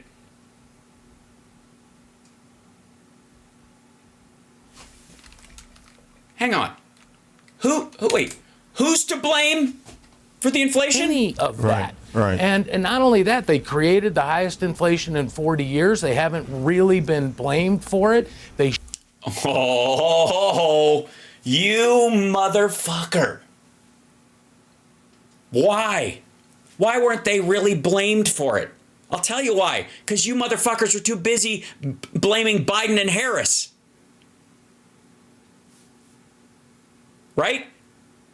If it's the fucking Fed's fault and politicians have no control over Fed policy, Biden surely hasn't. He's been hands off, or he just strangled that motherfucker last year and have him drop it back down a whole point over the course of 2023. But he didn't. He let them do their fucking job. And you're trying to tell everybody now, right after the fucking election on Fox Business, that the fucking Fed is responsible for this. What the fuck? Okay. Look. I do not want to encourage him to pull back on this talking point. I would like him to repeat this everywhere. I want Trump to start bitching about Powell because he's listening to this dickhead and Larry Kudlow. And I want, all these assholes to go, God damn it. The Fed created this inflation and now they're not playing ball with us. And then I want everybody, as soon as that shit starts to go, hang on a second. You dough-headed tits are now going to say it's the Fed's fault after you were blaming Biden-Harris, and when it goes up because of your monetary policy and specifically Trump's tariffs, you're gonna what are you gonna do? This is leftover inflation from what Biden caused. which we no longer blame on Biden. We blame the Fed. Motherfucker. It's going to be good. Should be. We need to take. Trump is going to have a fucking stroke in the spring from this stuff. He's going to go in there and whip his teeny little mushroom dick out and try to use it to sign his fucking tariffs, executive order. And then prices are going to go whooping like that. And then he's going to and then they're going to go, hey, it's your policy. You can't exactly say it was Biden's fucking fault. Take the Fed back to pre-Ben Bernanke levels. Get rid of a bunch. Get rid of that period in history where we had the 2008 crash and that period in history where we had the fucking pandemic and maybe even the money we spent in Afghanistan and Iraq after fucking 9/11. Maybe if we just, you know what we should do? Just open up history books with a fucking eraser and go, that didn't happen. You know what you need, you motherfucker? You know what this monetary policy should be called? The Mandela effect. Dude, nothing is going to fix, this asshole's solution is somebody turn on the Large Hadron Collider and hopefully it will put us back in time. Here's a good idea. What's your monetary policy? Well, if I fly up into the sky and fly backwards, it'll reverse the fucking flow of time and I could save Lois Lane from the crevice. My God, these people are stupid. Abundant reserves, go back to scarce reserves, and limit the Fed's power. That's the fight I would have if I were. If what? If you didn't have water on the brain? For Donald Trump. Right. For me, it feels like the Greenspan moment, 87 saving. Shuncher says, can we transfer the federal employees to the blue states? Oh, believe me, they'll have a lot of extra work because all these red state motherfuckers are going to come over the border. The stock market being christened the maestro. Feels like these folks are always working for Wall Street more than Main Street. I would.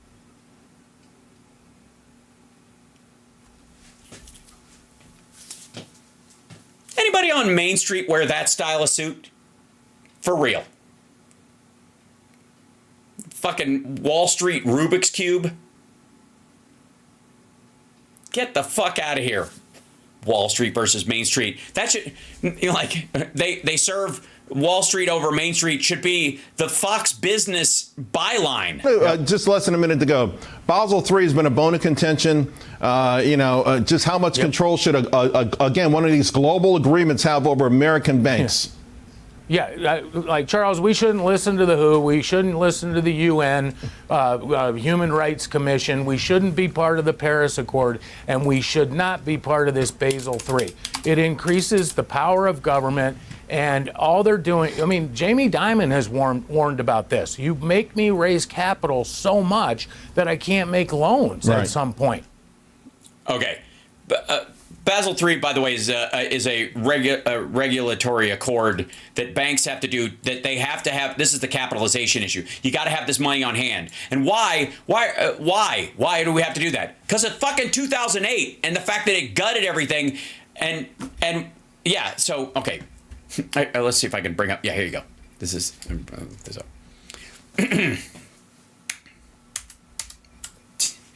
So let me get this straight. You guys want to go back to the foreign policy of Donald Trump and the economic policy of Hank Paulson under George W. Bush.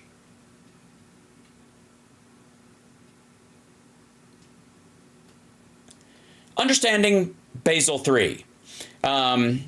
Basel Faulty 3, I like to call it. The regulations date back to the wake of the 2007-2009 financial crisis. What? What was that? I don't even remember. Did that happen? Who's talking? What? That was just I remember this sweet roll from the I'm a decider guy right into the cool black guy who could play basketball, who's really smart, and because he was the first black president, couldn't legalize marijuana because everybody would relate it to his race, and so it was really uncomfortable, and he was supposedly divisive just because of his skin color. It was that upsetting to half of these assholes. All right. when financial watchdogs worldwide met to discuss ways to avoid a similar catastrophe. In 2009, they agreed through the International Basel Committee on Banking Supervision to develop minimum capital leverage, the liquidity requirements to ensure major banks could survive another upheaval. The final components of Basel III, known as the Basel III Endgame in the United States, designed and set to be implemented by regulators at the Federal Reserve, the Federal Deposit Insurance Corporation, and the Office of the Comptroller of the Country, was set out for comments in mid-2023. The lobbies like Bank Policy Institute have taken the airwaves and online, warning the suggested regulations, which target only about 37 U.S. banks with holdings of $100 billion in assets or more, would put young families' dreams of home ownership and small business expansion plans at risk. The banks claim that reforms would not make them any more stable and would have knock-off effects on their ability to lend funds to those with less credit, including minorities who have historically faced problems obtaining credit from the American financial institutions. You have to let us loosen it up. Why? They're trying to make me snap. That's what it is. They're like, this guy's handling it. He's too cool. He's too cool. He's having too much of a good time. He knows we're gonna fuck up, and he's using his insight into that to relax into this stuff. And let's try to make him snap. Does anybody remember who these motherfuckers blamed for the 2008 crash? Anybody have any idea? Anybody in the chat room? Come here. Anybody remember who they blamed? Wouldn't be, Obama would be one thing. Wouldn't be poor black people and minorities and poor white people with bad credit who bought houses they couldn't afford. Remember that shit? Remember? I mean, they blamed Obama for everything afterwards, but who did they blame the crash on? Oh, that's what happened. We loosened the thing, and then all these black people got houses they couldn't afford. Shit. And why do the banks now say, this Basel thing, we're worried? Because if you make us keep more money on hand, then we won't be able to loan money to minorities who have historically faced problems obtaining credit from American financial institutions and people with less credit. You know, the people we blamed last time for the fucking collapse of the economy. Now, real quick, in case anybody wants to go back to this, I'm going to see if I can find this.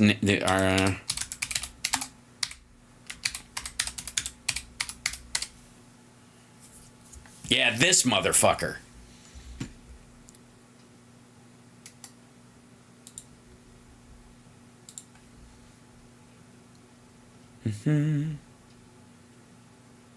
Okay.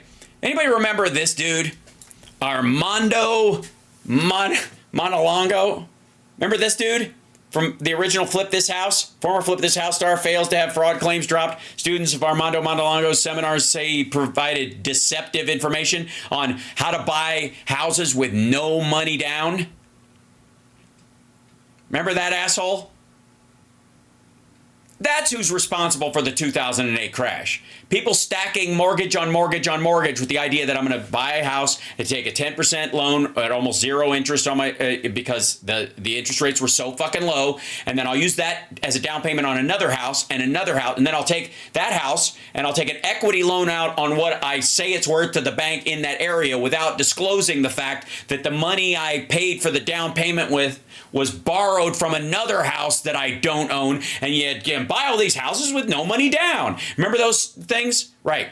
And they all fucking rolled up, and then that's where these like shitty low-res loans that were unstable, that's the packages everybody were saying that, they were buying insurance and basically gambling against. And if you missed one payment on one of these houses or couldn't sell it in time, or the market dipped in this one area, the whole fucking dominoes fell. And this asshole and people like him were jacking this fucking system, had nothing to do with individuals who actually lived in the fucking houses. So many people couldn't buy a house because these motherfuckers were buying them up. What everybody accuses BlackRock of doing, there was like hundreds of these motherfuckers doing during the Bush administration. The corporations do it, but they all have to, they've got like most of them anyways, including BlackRock, they have investors. They have a fiduciary duty to their investors. These fuckers don't. These guys don't have stockholders that they have to show a profit to or any of that stuff. They have, the subprime loans that this asshole was stacking was fucking, it was a nightmare. Black people didn't live in those fucking houses. Nobody did. They stayed empty. Because these guys were trying to roll them up. They were trying to like over profit out of these things because they had to worry about all the other properties. They had to start matching these. And then once one of them went, boom. That's what fucked everything up. Wasn't people getting their first house? Those were the victims of it. Because when banks shut those loans down, everybody who had one, who was just on the edge of it, who were making their payments, lost their fucking loan. Couldn't take out extra money if something happened, and then they lost their job because of the cascading effects of this situation, because of 2008. They lost their job, and then they couldn't make their payments, and then they lost their fucking house. Had nothing to do with fucking black and poor people and minorities buying a house they couldn't afford. Horse shit. But it was laid at their feet. By where is it? Where is this guy? By this asshole.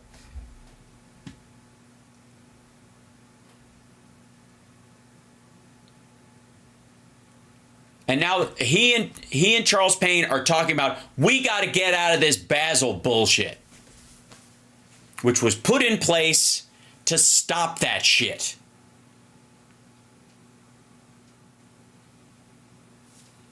I guys, like, it is amazing to me that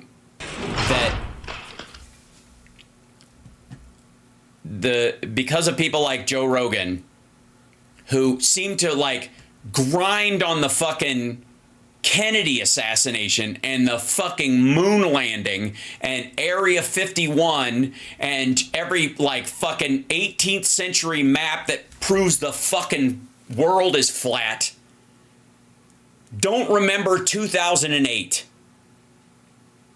Can't remember the fucking pandemic. And what they do remember it is they memory hold all the reality of it. And just bought, like, I mean, arguably they believe that he's like, now I believe that we really did land on the moon, but COVID was fake. That's where he is right now. And by the time he figures out, you know what, COVID was real, and we've had a couple of them ever since, and Iran and Russia used it as a dry run and realized, oh shit, because of COVID and the political discord we helped foment, people won't wear masks and social distance because they consider it a political thing. So we can kill off half the American populace if we release some sort of a pathogen. And what's Trump going to do? A better job this time?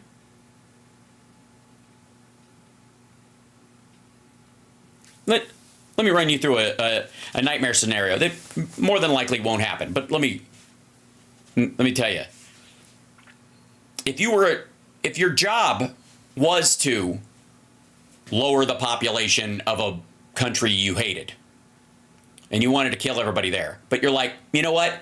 This country's got a really well-designed response. They've got a pandemic response plan and a team in place. And if we do it, it's just not going to work. It's like a dispersal of a bioweapon. It will just scatter. It might get some people, but basically they'll be able to contain it. What we have to do is release a less damaging pathogen that kills a bunch of people so it's scary, but not enough where people consider it serious after a certain amount of time. And then they'll forget about it. And then the next time we release the real pathogen, and none of them will take any of the precautions. They'll all think it's bullshit until it's too late. If you're evil, that's what you would do. Right?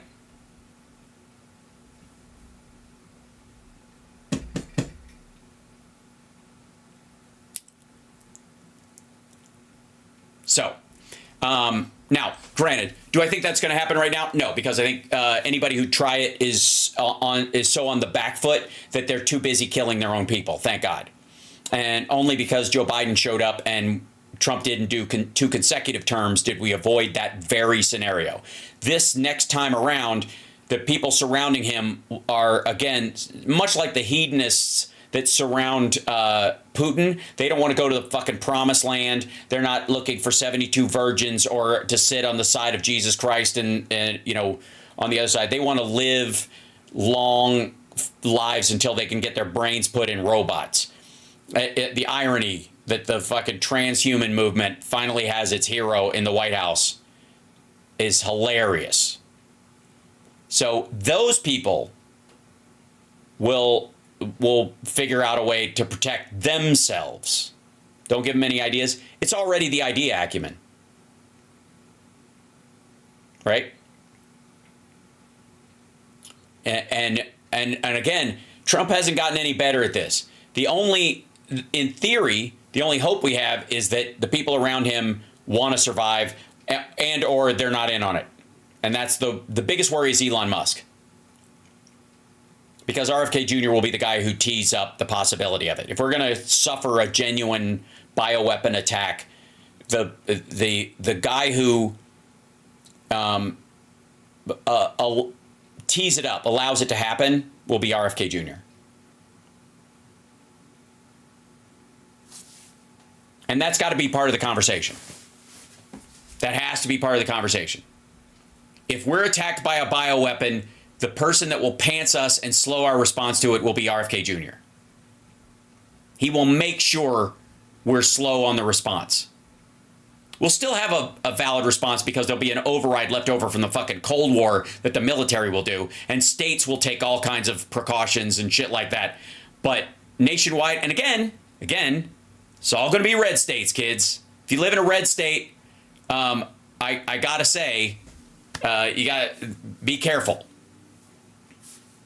Hal, I'm sorry, Hal, but I really want to see you play a villain in a movie. I understand.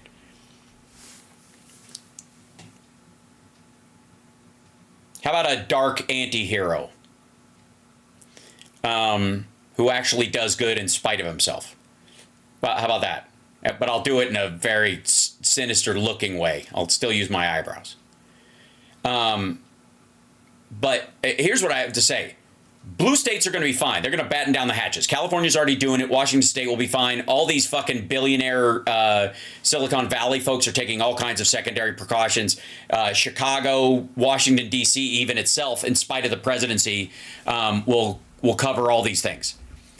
But Arkansas and Texas, they're going to I'm going to go over and breathe deep next to one of these people. These commies won't, and then they'll just bleed out through their eyeballs because they're fucking dumb.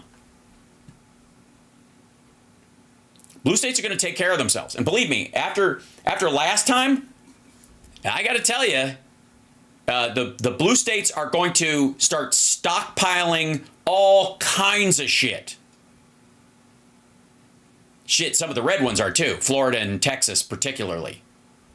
Because, Ron Paul doesn't give a rat fuck if a bunch of people die, if they freeze to death in Texas or a hurricane kills a bunch of people in Florida. That's just geography to him. And they don't give a shit about climate change.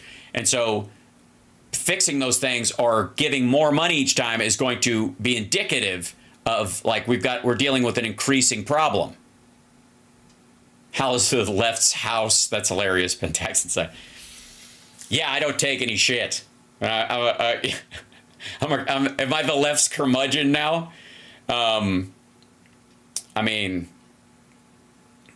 love Hugh Laurie. So if you need a break and you're like, I need to laugh and just deal with some shit, go watch a bit of Fry and Laurie. Stephen Fry and Hugh Laurie's sketch comedy show.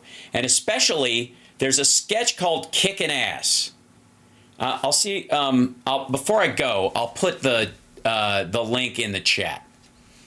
And I really do, honestly, I really do want you guys to look at this in the context of what was happening.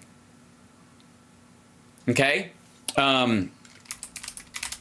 That we often think, Jesus Christ, we're in terrible straits right now, and it's a lot, and it certainly is. There's a lot to deal with. I'm not pretending things are good. I'm keeping everybody, off their edge and away from their anxiety, so they deal with it as better than anybody. Okay? Because even if an asteroid hits the Earth, there's going to be survivors, and I would rather it be the good people. So, let's see. Fry and Lori kicking ass. I can't play it on here.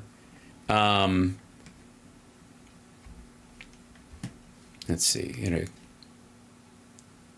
See which one's good. Thank you.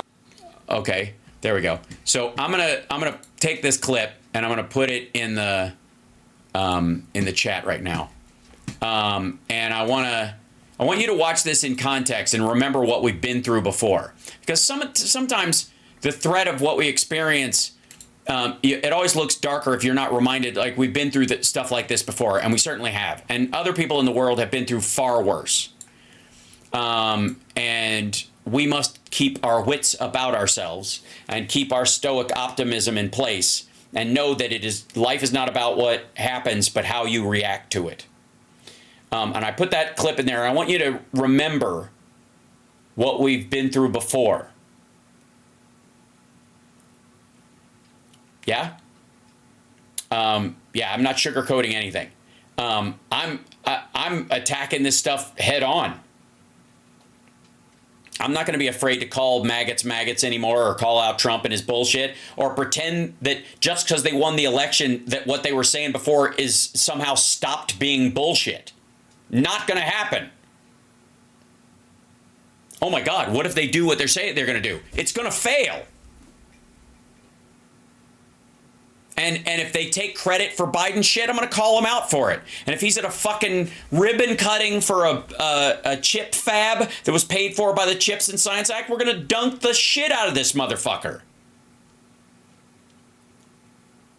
And we're going to survive.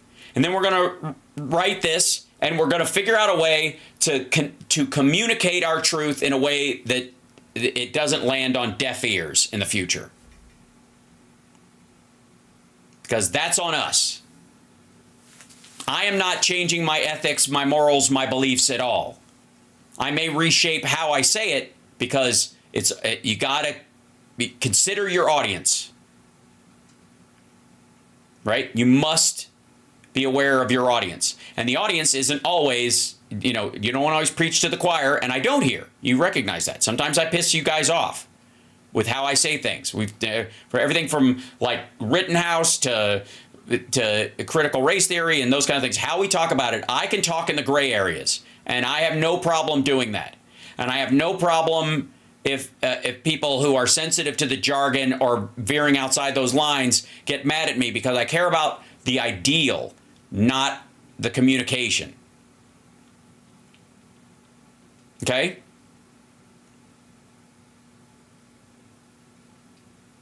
And if there's such a thing as tonic masculinity, which I believe there is, this is where you get it. This is who you get it from.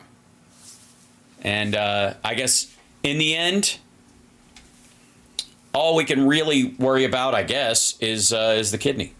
Because